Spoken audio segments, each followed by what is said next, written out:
The void was not empty. It was a larder, and we were the butchers.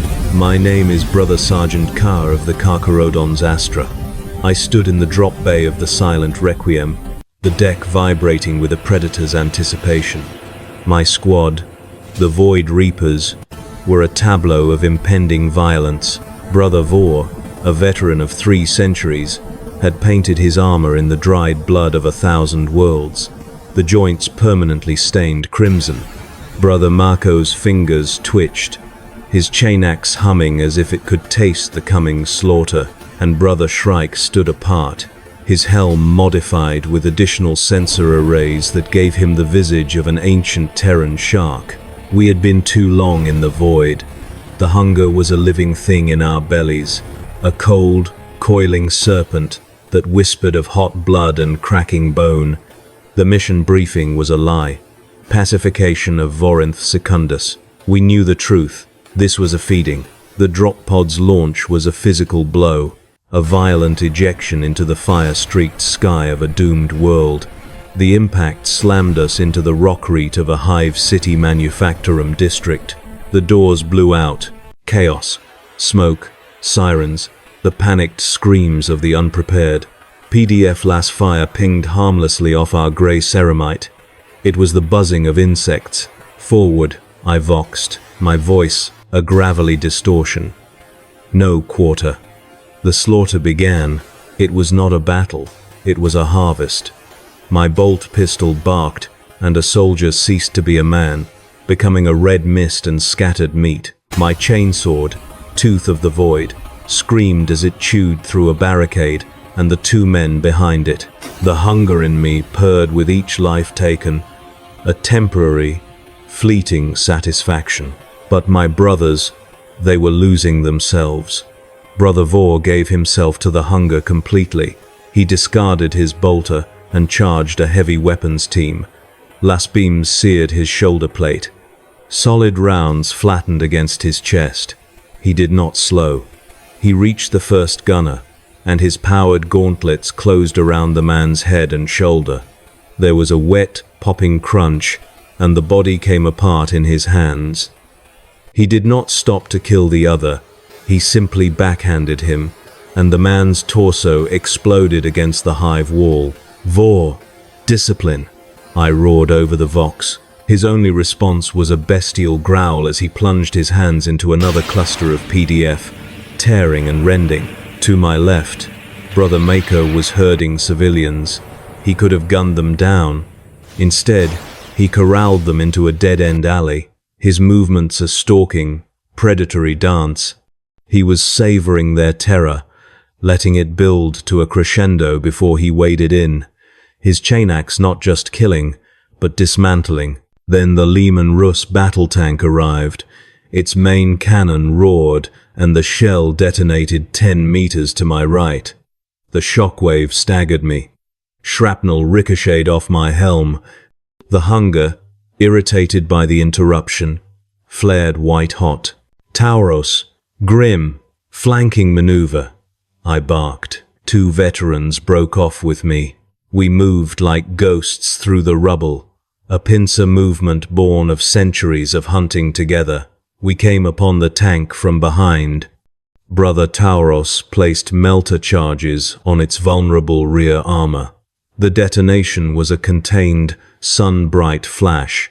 The rear plate buckled inward. We entered through the breach. The inside was a metal coffin, filled with the stench of sweat, oil, and sudden, bowel-loosening fear. What followed was not combat. It was feeding in its purest form. In the confined, blood-slick darkness, the hunger sang its most violent song. When we emerged, we were drenched in gore, and the main defensive line had collapsed, broken by the savagery of our brothers. The city fell, district by district. The PDF broke. They fled. They died. They begged. We offered nothing. The hunger accepted all. Hours into the slaughter, we reached the governor's spire. The resistance was token. We were no longer fighting soldiers. We were culling livestock. I found myself in a lavish study, a man in fine robes. the planetary governor, wept behind his desk.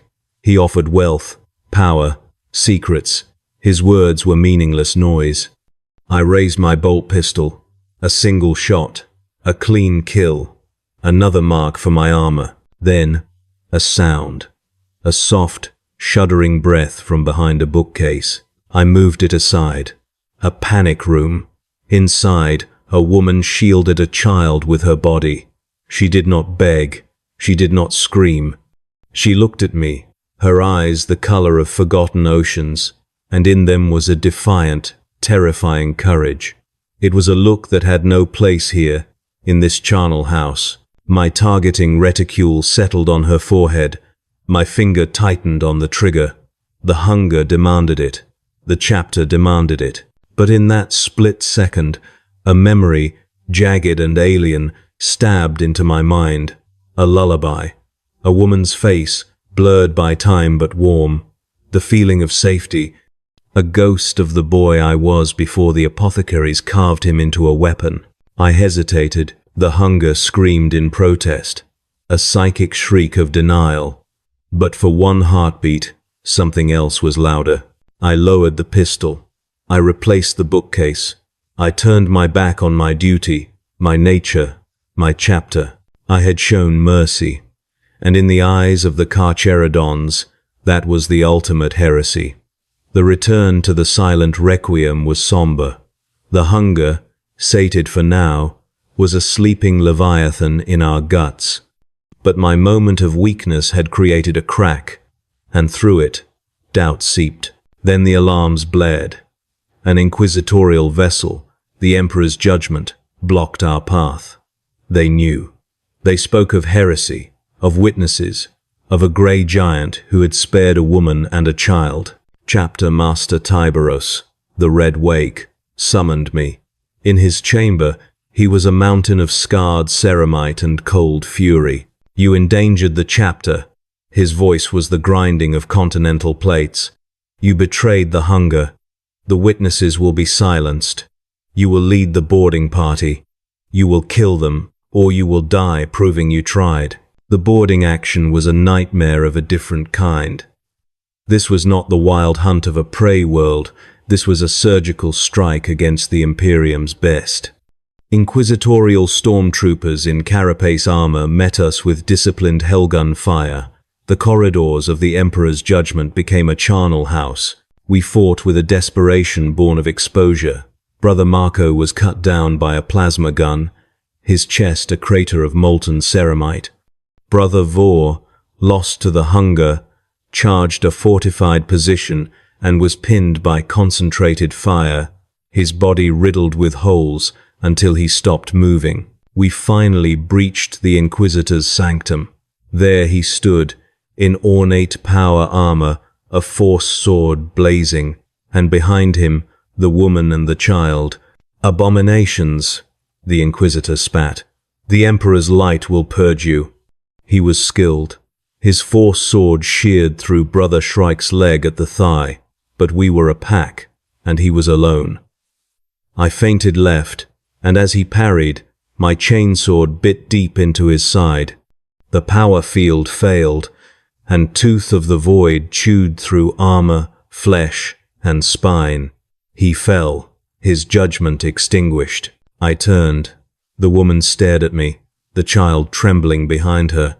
My brothers watched, their bloodlust a palpable heat. The hunger in me roared, demanding completion, demanding redemption. I raised my bolt pistol. The barrel was a black Ouroboros, ready to consume its own tail. The woman closed her eyes, holding the child tighter, and I saw it again. That spark of courage, that shred of humanity I had sacrificed to become a monster. But now, a new understanding dawned, cold and absolute. The hunger wasn't a flaw, it was the source. The Emperor hadn't made us into monsters. He had grafted a shred of humanity onto a perfect, ancient predator. The Carcharodons were simply shedding the graft. I was not a man becoming a beast. I was a beast remembering what it was. I lowered my pistol. Secure them, I voxed. my voice chillingly calm. "They are not to be harmed." Brother Narok stepped forward, his combat claws extending. "The orders, Brother Sergeant, are superseded by a greater truth," I interrupted, turning my cold, dark eyes on him. "They are not witnesses, they are specimens. We will study their terror. We will learn from their defiance. It will make us better hunters. It will make us more perfect predators." The squad stilled. This was not the Ka'a they knew.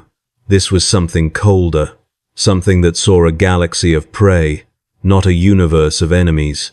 Back aboard the silent Requiem, I stood before Tiberos.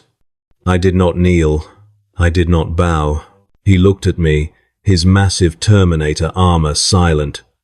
The red lenses of his helm studied me, and I felt the immense, ancient pressure of his will. He saw the change. The conflict was gone. The doubt had been devoured by the hunger, and in its place was a terrible, serene certainty. "You understand," he said, "not a question, but a verdict." "The other chapters fight their nature," I replied, my voice flat, devoid of the rage that once fueled it. "They see the thirst, the wolfen, the hunger as curses to be mastered. They are slaves to a lie. We are not corrupted. We are the only ones who are free." Tiberos gave a slow, grinding nod. "The void does not create monsters, Ka. It merely reveals them. We are the truth of the Adeptus Astartes, laid bare. The hunger never leaves. It simply waits for the right moment to surface." I turned and walked from the chamber, my footsteps echoing in the silent, mist-shrouded corridors. I went to the observation deck and looked out into the infinite black. The stars were not points of light. They were the cold, distant eyes of a billion prey worlds. The woman and child were in the apothecarian now. They would not be killed. They would be studied. Their fear would be a lesson. Their courage, puzzle. And perhaps, in the child, the apothecaries would find a candidate, new blood, for the grey tide. The hunger stirred within me, not as a curse, but a birthright. I was Brother Sergeant Ka of the Carcharodons Astra. The silence was the first horror. Elara huddled in the darkness of the coolant conduit, her hand clamped over her son Lucan's mouth. For 3 days, the hive city of Vorinth Secundus had been a symphony of screams, explosions, and the relentless, grinding roar of the monster's chain weapons. Now, there was nothing. No pleading, no gunfire, only the crackle of distant promethium fires and the drip, drip, drip of moisture or something else from the pipes above. The grey giants were gone. Their drop ships had ascended back into the smoke-choked sky hours ago, but their presence remained, a psychic stain on the air, a cold that had seeped into the very rockcrete. "Are they gone, Mama?" Lucan whispered, his small body trembling against hers. "Yes, my light," she lied, her voice raw. "They're gone, but she knew." A predator's departure did not mean safety, it only meant the hunt was over. The true terror was in the aftermath, in the processing of the kill. She had seen it in the lead monster's eyes, lenses of cold, dark glass that had looked at her, through her, and then moved on. It hadn't been mercy. It had been disinterest. She and her son were not worthy prey, not worthy of the effort. They were scraps. She had to move, to find others, to survive. Prying open the conduit hatch, the stench hit her like a physical blow. It wasn't just the smell of death. It was the smell of a slaughterhouse left in the sun. Copper, bile, and something else. A strange, ozonic tang, like the air after a lightning strike, mixed with the deep, briny scent of a long-dead sea creature. The Manufactorum district was gone. In its place was a canyon of carnage. Bodies were not simply dead, they were unmade. They were painted across walls in abstract patterns of red and grey. They were piled in doorways like discarded refuse. Some were missing limbs, cleanly severed. Others were opened, not just shot or cut, but dissected with a brutal, clinical curiosity. "Don't look, Lucan," she murmured, pulling his face into her tunic. But she had to look. She had to navigate this new, horrifying geography.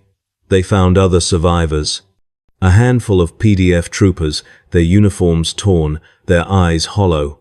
A tech priest, his mechadendrites twitching erratically. They huddled in the ruins of a templum, their flickering glow globe a tiny defiance against the overwhelming dark.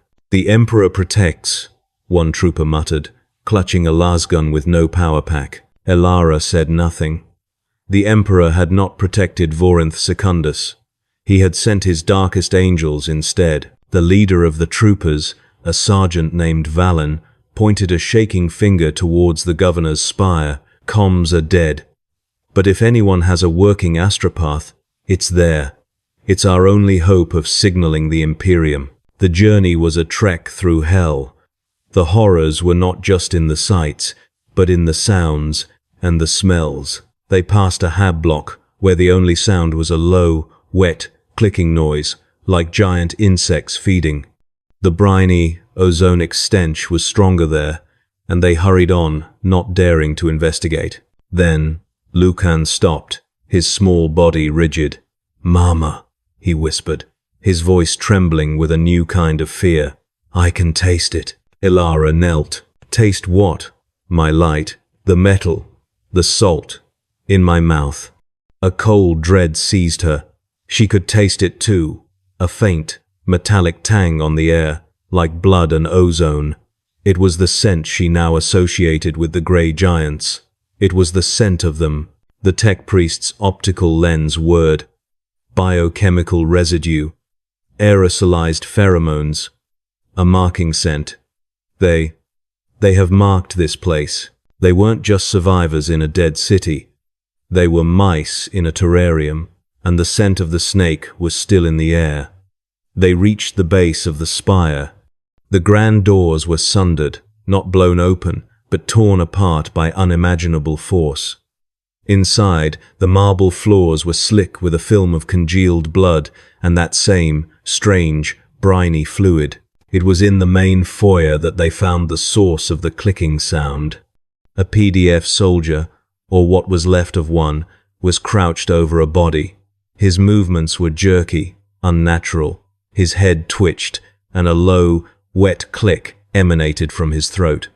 As he turned, they saw his eyes were wide, pupils dilated into black pools, and a thin trickle of grey-tinged saliva ran from his slack jaw. "Throne. Jax?" Sergeant Valen called out, raising his lasgun. The thing that was once Jax looked up. There was no recognition in its eyes, only a dull, predatory hunger. It wasn't a chaos cultist. It wasn't a zombie. It was something else, something hollowed out and repurposed. It let out a shriek that was half human, half crustacean scrape, and charged. Las beams seared into it, but it didn't slow. It wasn't until Valen blew its leg off that it fell, still clawing its way towards them, clicking and shrieking. The tech priest examined the body, his mechadendrites probing. Fascinating and abhorrent. Neural pathways have been rewritten, primitive, limbic functions amplified, higher reasoning erased. It is a puppet, a biological landmine left behind. Elara understood now. The Carcharodons' hunger wasn't just for flesh and blood. It was for terror itself. They didn't just kill you, they used you.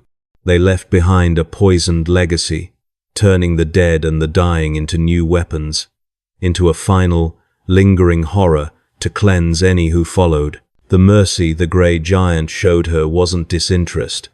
It was a different kind of marking. She and Lucan were not for consumption. They were for something else.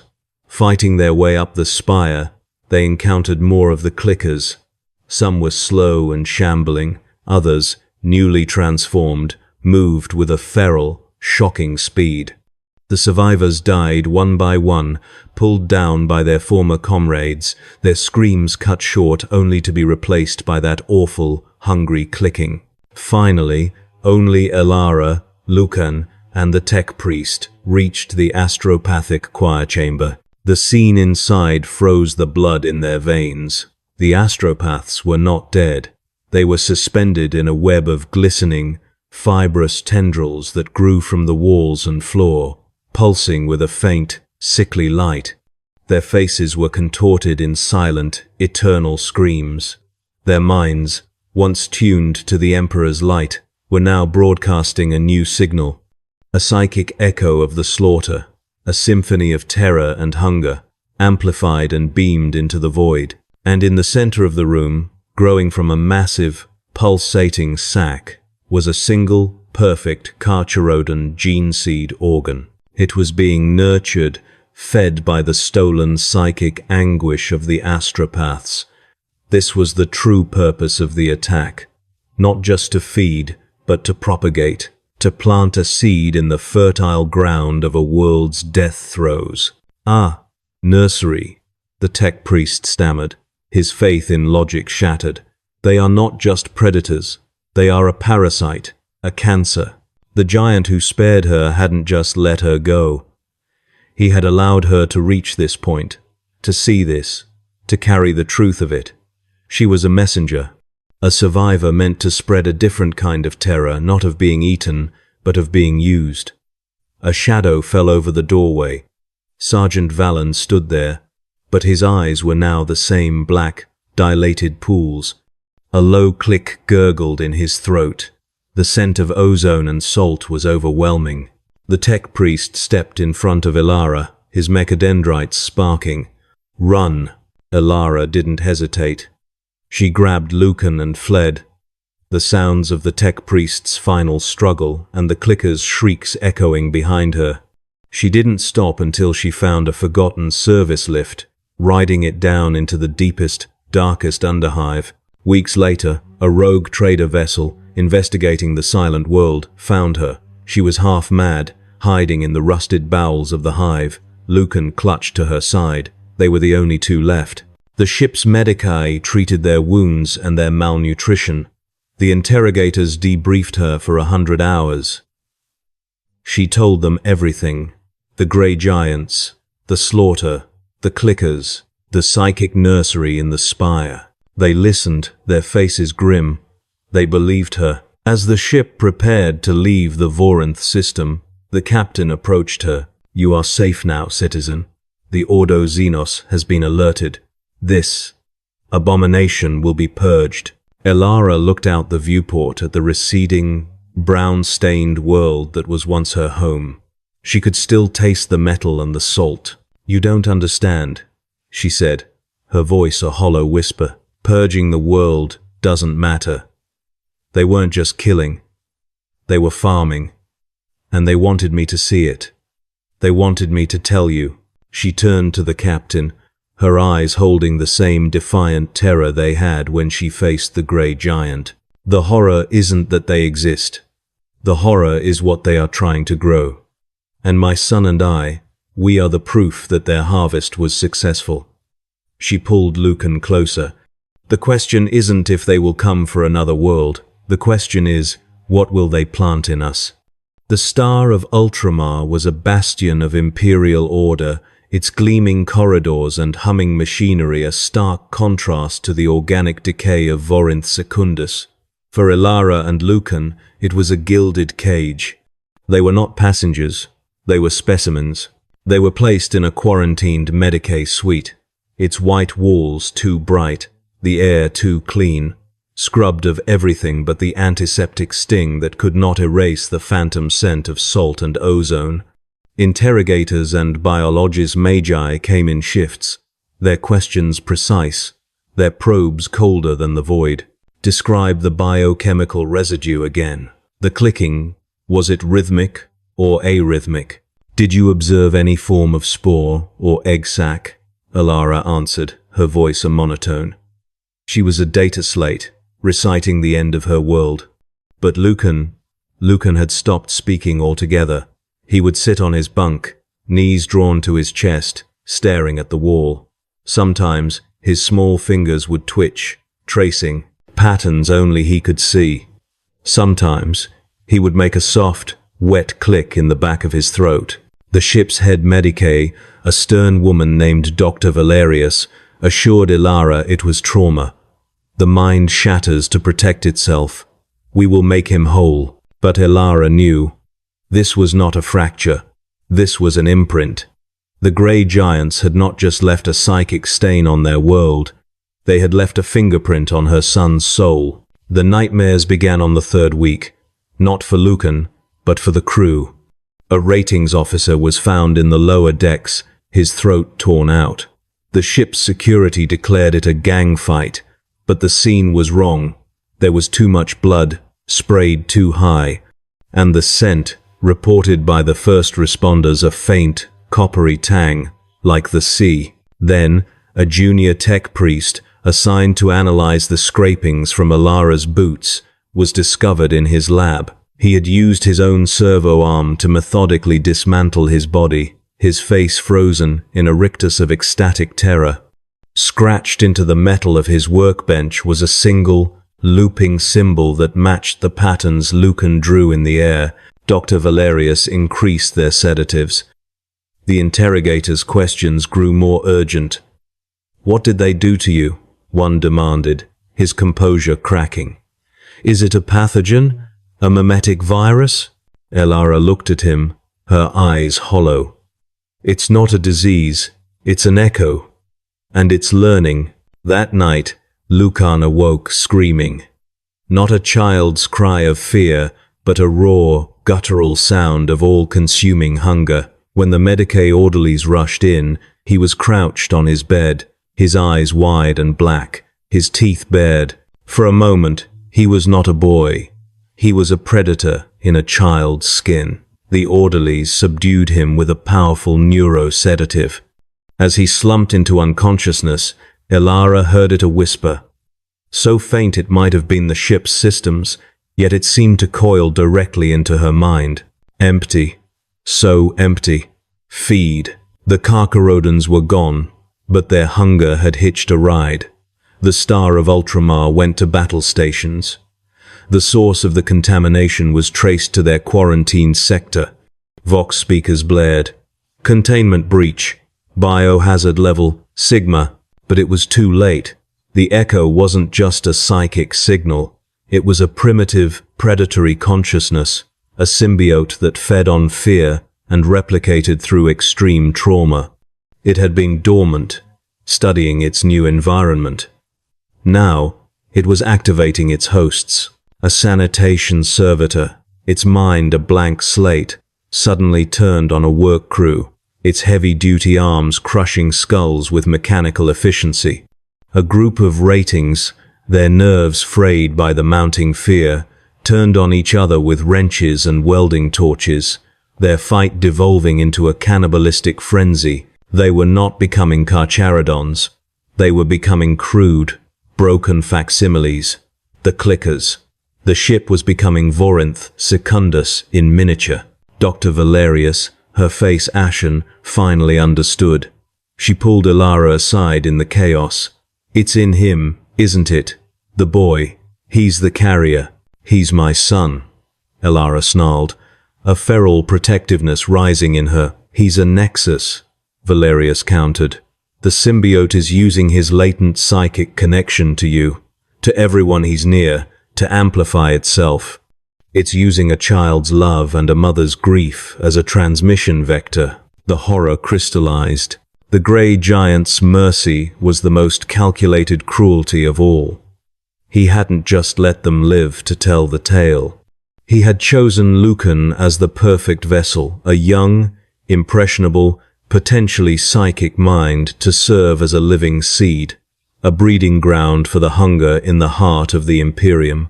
They weren't just farming worlds, they were farming humanity. The lights flickered.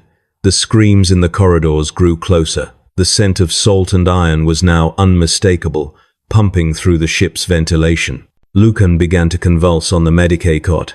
His small body arched. And his voice, when it came, was a layered chorus his own, mixed with the grinding vox growl of a Carcharodon. The flesh is weak. The hunger is eternal. His eyes flew open, pitch black. He looked at Elara, and for a terrifying second, she saw the grey giant reflected in them. "Lucan, fight it!" she screamed, grabbing his shoulders. "He is here. We are here. We are the void. We are the end." The door to the Medicae suite hissed open, not with the code lock, but because the ship's systems were failing. Outside, in the corridor, stood Sergeant Valen, or what was left of him. His body was twisted, his movements a jerky imitation of the Carcharodon's predatory grace, his jaw unhinged with a wet pop, and a long, grey, prehensile tongue, tipped with a bony stinger, lashed out. Dr. Valerius shoved Elara aside, taking the stinger through her neck. She fell, choking, her body seizing as the neurotoxin and the symbiote took hold. Elara acted on pure instinct. She grabbed a surgical laser and swung, severing Valen's tongue. He shrieked, a sound of pure alien fury. She didn't wait. She scooped up her catatonic son, his body burning with fever, and fled deeper into the ship's labyrinthine underdecks. She was not just running from monsters, she was running from her own son, from the thing growing inside him, using his love for her as an anchor to this reality. Elara found refuge in an abandoned cargo bay filled with massive, silent storage containers. The sounds of the dying ship were muffled here.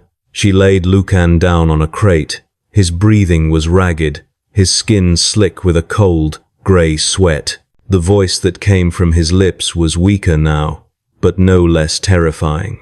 It was the voice of the brother sergeant, Car. "You see now, the truth. We do not corrupt. We reveal. The hunger is in all. We simply awaken it." Tears streamed down Elara's face. "Let him go. He is a bridge, a perfect innocent bridge. Through him, the Imperium will learn the price of its false peace. They will see the predator in the mirror." Lucan's body went limp. The presence was gone, for now. But the seed was planted. The symbiote was part of him, a dormant cancer waiting for the right moment to metastasize. Elara held her son, rocking him in the darkness. She was no longer just a survivor. She was a nest, a living, breathing weapon, carrying the future of the Carcharodon Astra within the one thing she would never abandon. The star of Ultramar would be found, adrift and silent. Some would blame a Geller field failure, a warp incursion, but the Inquisition would know. They would find the logs, the data, the bodies, and they would find Elara and Lucan, the only survivors, huddled in a dark hold. They would be saved, taken to a secure facility for decontamination and study. The Carcharodons had not just slaughtered a world, they had engineered a perfect delivery system for their terror. The Grey Tide did not need to conquer the Imperium with fleets.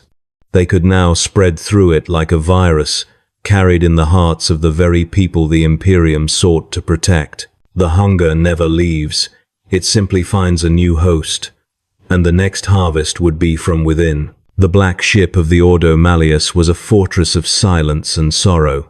Named the Emperor's Resolve, its halls were lined with psychic wards and the ghosts of 1,000 damned souls. Here, Elara and Lucan were not survivors. They were specimen prime. Their new quarters were a stark, grey cell, devoid of anything that could fuel imagination or hope. The air was recycled and sterile, scrubbed of all scent, a constant, mocking reminder of the brine and iron they had escaped. Lucan had not spoken a word since the Star of Ultramar. He sat on his bunk, his gaze fixed on the blank wall, his small hands resting limply in his lap.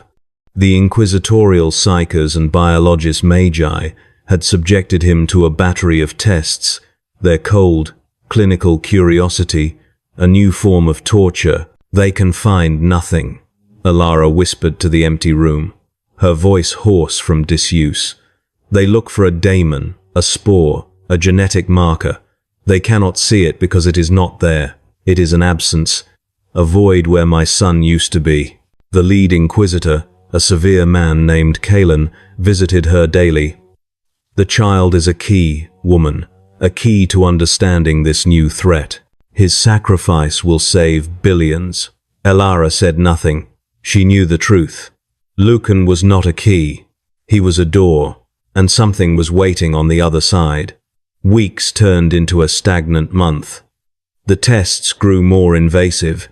They drew vials of Lucan's blood, which swirled with a faint, greyish silt they could not identify. They scanned his brain, finding neural pathways that had been mysteriously rewritten, not by injury, but by a will not his own. Lucan began to change. The catatonia receded, replaced by an unnerving stillness. He would look at the inquisitorial guards, not with fear, but with a cold, assessing gaze that was far too ancient for a child. He started eating with a slow, deliberate precision, chewing each nutrient paste bar exactly 20 times before swallowing. One night, Elara awoke to find him standing by the door of their cell, his ear pressed to the cold metal. "What is it, my light?" she asked. Her heart pounding, he turned. The next day, a junior psyker, assigned to monitor Lucan's dreams, was found in a catatonic state. He had clawed out his own eyes. Scratched into the floor around him was the same looping, oceanic symbol. The Emperor's resolve went silent. All non-essential communication ceased. The atmosphere shifted from one of clinical study to one of a fortress under siege from within. She was a witness, a living testament to the fact that the Emperor's finest were not the peak of humanity, but its endpoint.